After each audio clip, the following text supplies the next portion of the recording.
अब आप कथा के आगे सुनिए भाग 16। सुकुमार किशोर अवस्था वाले श्याम और गौर वर्ण के दोनों कुमार नेत्रों को सुख देने वाले और सारे विश्व के चित्त को चुराने वाले हैं। जब रघुनाथ जी आए तब सभी उनके रूप एवं तेज से प्रभावित होकर उठकर खड़े हो गए। विश्वामित्र जी ने उनको अपने पास बैठा लिया।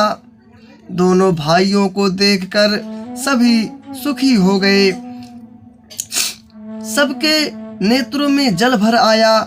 आनंद और प्रेम के आंसू उमड़ पड़े और शरीर रोमांचित हो उठे। राम जी की मधुर मनोहर मूर्ति को देखकर विदेह जनक विशेष रूप से विदेह देह की सुध बुध से रहित हो गए। मन को प्रेम में मग्न जाना।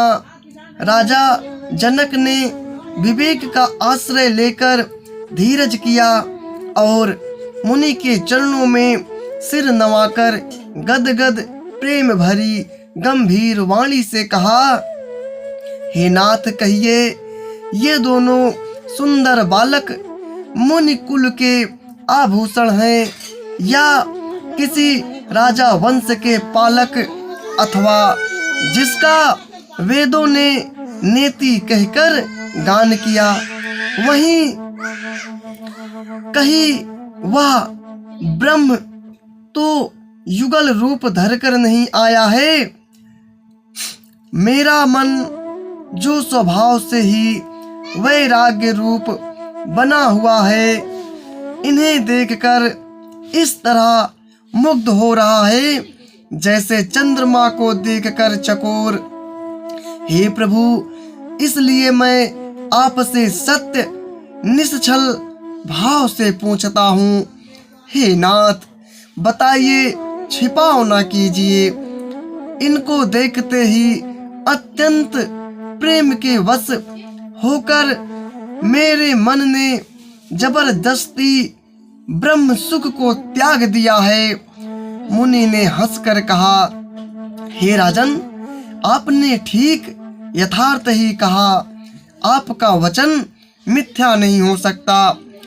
जगत में जहाँ तक जितने भी प्राणी हैं, ये सभी को प्रिय हैं। मुनि की रहस्य भरी वाणी सुनकर श्री राम जी मन ही मन मुस्कुराते हैं।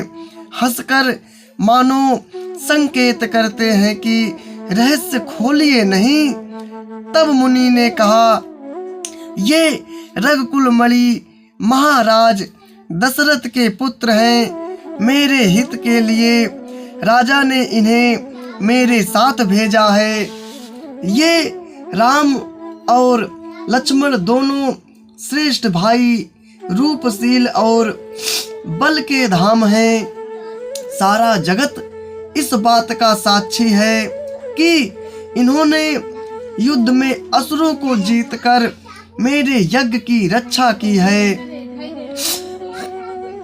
राजा ने कहा, हे मुनि, आपके चरणों के दर्शन कर मैं अपना पुण्य प्रभाव कह नहीं सकता।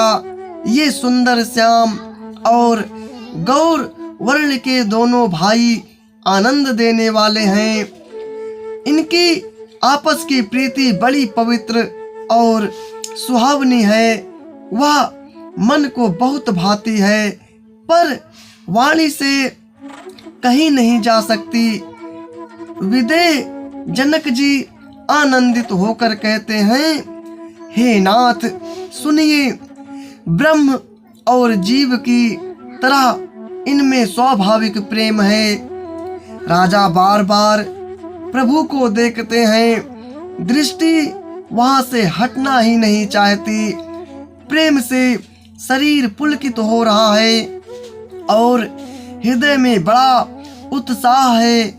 फिर मुनि की प्रशंसा करके और उनके चरणों में सिर नवाकर राजा उन्हें नगर में लिवा चले। एक सुंदर महल जो सब समय सभी ऋतुओं में सुखदायक था, वहां राजा ने उन्हें ले जाकर ठहराया। तदंतर सब प्रकार से पूजा और सेवा करके राजा विदा मांगकर अपने घर गए। रघुकुल के शिरोमणि प्रभु श्री रामचंद्र जी ऋषियों के साथ भोजन और विश्राम करके भाई लक्ष्मण समेत बैठे। उस समय पहर भर भी दिन रह गया था।